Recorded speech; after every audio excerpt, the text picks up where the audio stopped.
दोस्तों, आप सभी का बहुत बहुत स्वागत है हमारे चैनल में। इस वीडियो के अंदर अवयव अक्षांश एवं देशांतर ये काफ़ी ज़्यादा इम्पोर्टेंट टॉपिक है। इससे रिलेटेड जो है इम्पोर्टेंट 40+ क्वेश्चन इस वीडियो में देखने वाले हैं, जो कि आपके आने वाले एग्जाम्स के लिए काफ़ी इम्पोर्टेंट है। तो दोस्तों, आप इस वीडियो को बहुत ध्यान से लास्ट तक देखिए। चैनल पर नया है तो चैनल को सब्सक्राइब कर बेल आइकन यानी जो घंटे का निशान है इसे ज़रूर से ऑन कर दें, ठीक है।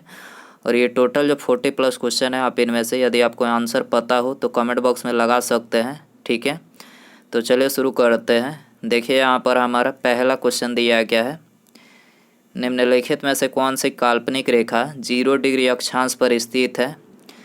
तो देखिए सबसे पहले अक्षांश को समझते हैं। अक्षांश एवं देशांतर जो रेखाएं होती है उसको सबसे पहले समझते हैं।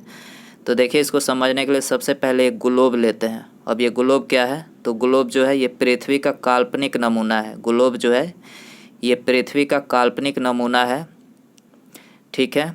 इसमें ये उत्तर हो गया, दिशा निर्धारित करते हैं सबसे पहले, तो उत्तर, दक्षिण, पश्चिम और ये पूरब, ठीक है।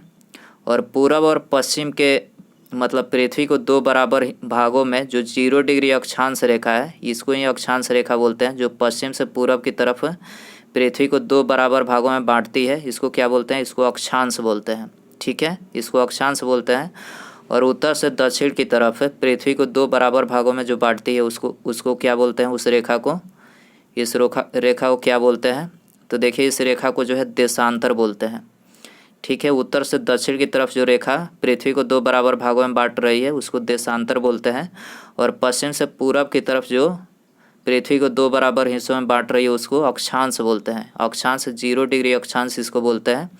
और 0 डिग्री अक्षांश रेखा है, इसको भूमध्य रेखा या फिर विषुवत रेखा, भूमध्य रेखा या फिर विषुवत रेखा इसको बोलते हैं।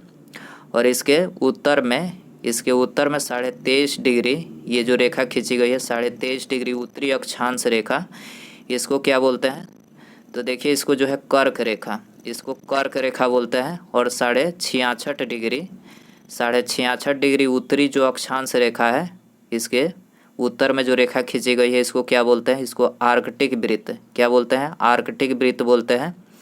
उसके बाद यहाँ पर हम दक्षिण पर आते हैं, दक्षिण की तरफ। तो दक्षिण में 23.5 डिग्री जो दक्षिणी अक्षांश रेखा है, 23.5 डिग्री जो दक्षिणी अक्षांश रेखा है, इसको क्या बोलते हैं, इसको मकर रेखा। दक्षिणी अक्षांश 23.5 डिग्री जो है इसको मकर रेखा बोलते हैं।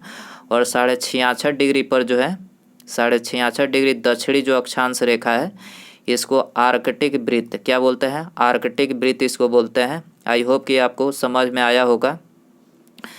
तो यहाँ पर क्वेश्चन में क्या पूछा गया था, 0 डिग्री अक्षांश, 0 डिग्री अक्षांश पर स्थित उसको क्या बोलते हैं, काल्पनिक रेखा जो है 0 डिग्री अक्षांश पर स्थित उसको क्या बोलते हैं, तो उसको भूमध्य रेखा, ये तो हमने पहले ही बताया, भूमध्य रेखा या फिर विषुवत रेखा। तो यहाँ पर करेक्ट आंसर हो जाएगा भूमध्य रेखा बोलते हैं या फिर विषुवत रेखा, ठीक है। तो आंसर हो जाएगा ऑप्शन ए, आपको याद रखना है क्वेश्चन नंबर। उसके बाद यहाँ पर हमने मतलब अक्षांश और देशांतर से रिलेटेड जो क्वेश्चन एग्जाम में बार बार पूछे जाते हैं उसको यहाँ पर हमने लिख रखे हैं। तो देखिए पहला क्वेश्चन दिया गया है, भूमध्य रेखा के समानांतर खींची गई काल्पनिक रेखा क्या कहलाती है, इसको अक्षांश, ठीक है।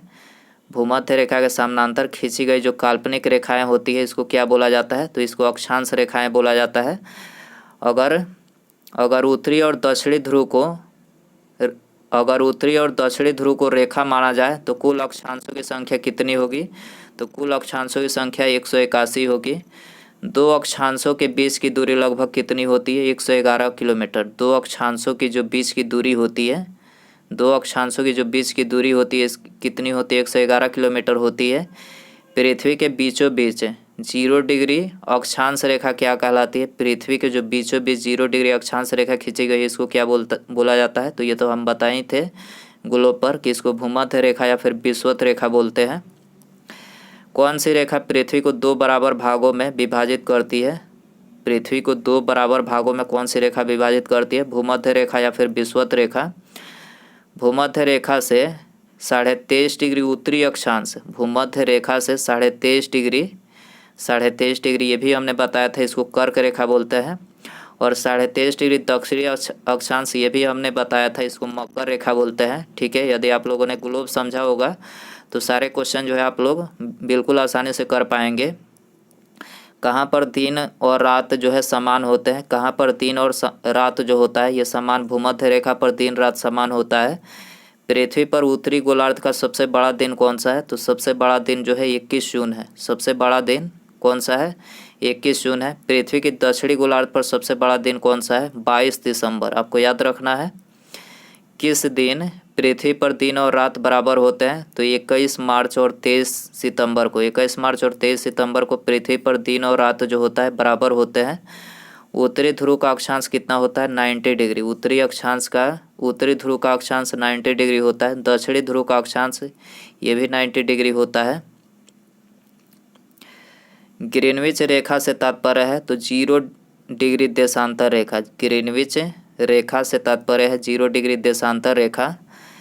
पृथ्वी के उत्तरी ध्रुव और दक्षिणी ध्रुव को मिलाने वाली रेखा क्या कहलाती है? पृथ्वी को दक्षिणी ध्रुव से उत्तरी ध्रुव से दक्षिणी ध्रुव को मिलाने वाली रेखा, ये भी हमने बताया था, इसको क्या बोलते हैं? इसको देशांतर रेखा बोलते हैं।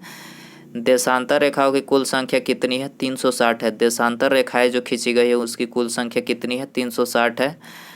दो देशांतर रेखाओं के बीच की दूरी सबसे अधिक कहाँ पर होती है? सबसे अधिक विषुवत रेखा पर होती है। विषुवत जिसे भूमध्य रेखा है, ये तो हमने बताया था, बीच से मतलब पश्चिम से पूरब की तरफ पृथ्वी को 2 बराबर भागों में बांटती है, तो इसको क्या बोलते हैं? विषुवत रेखा या फिर भूमध्य रेखा। ठीक है। दो देशांतर रेखाओं के बीच सबसे अधिक दूरी 111.3 किलोमीटर होती है। पृथ्वी 1 घंटे में कितना देशांतर घूम लेती है? 15 डिग्री देशांतर घूम लेती है। प्रधान मध्याह्न रेखा कहाँ से गुजरती है? तो ग्रीनविच से। प्रधान मध्याह्न रेखा कहाँ से गुजरती है? ग्रीनविच से गुजरती है। निम्नलिखित में से किस महाद्वीप से तीनों अक्षांश रेखाएं अर्थात भूमध्य रेखा, कर्क रेखा तथा मकर रेखा गुजरती है? तो ये कहाँ से गुजरती है? तो अफ्रीका से। ठीक है। किस महाद्वीप से होकर तीनों अक्षांश रेखाएं अर्थात भूमध्य रेखा, कर्क रेखा और मकर रेखा गुजरती है? तो ये अफ्रीका महाद्वीप से होकर गुजरती है। पृथ्वी को क्षितिज के समानांतर घेराव करने वाली काल्पनिक रेखाएं क्या कहलाती है? तो काल्पनिक रेखाएं जो है ये अक्षांश कहलाती है। ठीक है। करेक्ट आंसर ये हो जाएगा। क्वेश्चन नंबर 4 है, एकमात्र महाद्वीप यानी कॉन्टिनेंट जिसे होकर कर्क रेखा तथा मकर रेखा गुजरती है? तो कर्क रेखा और मकर रेखा किस महाद्वीप से होकर गुजरती है? तो ये अफ्रीका महाद्वीप से होकर गुजरती है। सी आंसर हो जाएगा। दो अक्षांश रेखाओं के बीच की दूरी, तो ये तो हमने बता ही चुके हैं कि 111 किलोमीटर होती है। दो अक्षांश रेखाओं की जो बीच की दूरी होती है वो कितनी होती है? 111 किलोमीटर होती है। सी आंसर हो जाएगा। सिक्किम से गुजरने वाला अक्षांश डैश से भी गुजरता है। सिक्किम से गुजरने वाला जो अक्षांश है वो डैश से भी गुजरता है, तो ये राजस्थान से भी गुजरता है। बी आंसर हो जाएगा। वर्ष भर रात और दिन कहाँ बराबर होते हैं? मतलब वर्ष भर रात और दिन जो है कहाँ पर बराबर होते हैं? तो ये भूमध्य रेखा पर बराबर होते हैं। डी आंसर हो जाएगा। निम्नलिखित नगरों में से कौन सा एक भूमध्य रेखा से सर्वाधिक निकट है? भूमध्य रेखा से सर्वाधिक कौन निकट है? तो ये सिंगापुर जो है निकट है। डी आंसर हो जाएगा। निम्नलिखित समूहों में से किस एक के देशों में से भूमध्य रेखा गुजरती है? तो भूमध्य रेखा जो है किन देशों के समूह से गुजरती है? तो ये कोलंबिया, केन्या और इंडोनेशिया के समूह से होकर गुजरती है भूमध्य रेखा। करेक्ट आंसर ये हो जाएगा। भूमध्य रेखा निम्नलिखित में से किस देश से नहीं गुजरती है? तो देखिए भूमध्य रेखा जो है मेक्सिको से नहीं गुजरती है। करेक्ट आंसर ये हो जाएगा। निम्नलिखित देशों में से कौन भूमध्य रेखा पर अवस्थित है? तो भूमध्य रेखा पर कौन अवस्थित है? तो देखिए भूमध्य रेखा पर जो है ये केन्या और कोलंबिया और केन्या जो है ये भूमध्य रेखा पर स्थित है। तो यहाँ पर ये करेक्ट हो जाएगा 2 और 3। भारत अवस्थित है। तो देखिए भारत जो है ये अक्षांश 8 डिग्री 4 उत्तर से 37 डिग्री 6 उत्तर तथा देशांतर 68.7 पूरब से 97.25 पश्चिम के मध्य स्थित है भारत। ठीक है, तो करेक्ट आंसर सी हो जाएगा। भारत की मुख्य भूमि का अक्षांश डैश के बीच फैला हुआ है। तो भारत की मुख्य भूमि का जो अक्षांश है तो ये 8 डिग्री 4 उत्तरी और 37 डिग्री 6 उत्तर में फैला हुआ है। करेक्ट आंसर ये हो जाएगा। कौन सा महत्वपूर्ण अक्षांश भारत को दो लगभग बराबर भागों में विभाजित करता है? भारत को पूछा गया है। भारत को दो बराबर भागों में 23.5 डिग्री उत्तरी अक्षांश जो है ये दो बराबर भागों में मतलब विभाजित करता है। ठीक है, और पूरे पृथ्वी को दो बराबर भागों में पूछा जाए तो 0 डिग्री अक्षांश पृथ्वी को दो बराबर भागों में विभाजित करता है। याद रखना है आपको। कर्क रेखा यानी ट्रॉपिक ऑफ कैंसर भारत के कितने राज्यों से गुजरती है? तो देखिए कर्क रेखा जो है ये भारत के 8 राज्यों से गुजरती है। डी आंसर हो जाएगा। ठीक है, कर्क रेखा निम्नलिखित में से कौन से भारतीय राज्य से होकर गुजरती है? तो 8 राज्य जो मतलब कर्क रेखा गुजरती है उसको आपको इसमें बताना है। तो देखिए वो 8 राज्य हैं: गुजरात, मध्य प्रदेश, छत्तीसगढ़, झारखंड, पश्चिम बंगाल, त्रिपुरा, राजस्थान और मिजोरम। कुल 8 राज्यों से जो है ये कर्क भारतीय राज्य मतलब कर्क रेखा जो है ये भारतीय राज्यों से होकर गुजरती है। सी आंसर हो जाएगा। क्वेश्चन नंबर 17 है, निम्नलिखित में से किस राज्य से होकर कर्क रेखा नहीं गुजरती है? तो कर्क रेखा जो है ये उड़ीसा से होकर नहीं गुजरती है। करेक्ट आंसर ये हो जाएगा। क्वेश्चन नंबर 18 है, कर्क रेखा निम्नलिखित में से किन राज्यों से होकर गुजरती है? तो देखिए कर्क रेखा जो है ये गुजरात, छत्तीसगढ़ और झारखंड, गुजरात, छत्तीसगढ़ और झारखंड राज्य से होकर गुजरती है। तो करेक्ट आंसर ऑप्शन बी हो जाएगा, गुजरात, छत्तीसगढ़ और झारखंड। ठीक है, क्वेश्चन नंबर 19 है, निम्नलिखित में से कौन सा भारत का राज्य कर्क रेखा के उत्तर में स्थित है? भारत का कौन सा राज्य कर्क रेखा के उत्तर में स्थित है? तो यह है मणिपुर। करेक्ट आंसर ये हो जाएगा। क्वेश्चन नंबर 20 है, निम्नलिखित में से कौन सी रेखा भारत के लगभग आधे हिस्से में से होकर गुजरती है? कौन सी रेखा भारत के लगभग आधे हिस्से में से होकर गुजरती है? तो यह है कर्क रेखा। बी आंसर हो जाएगा।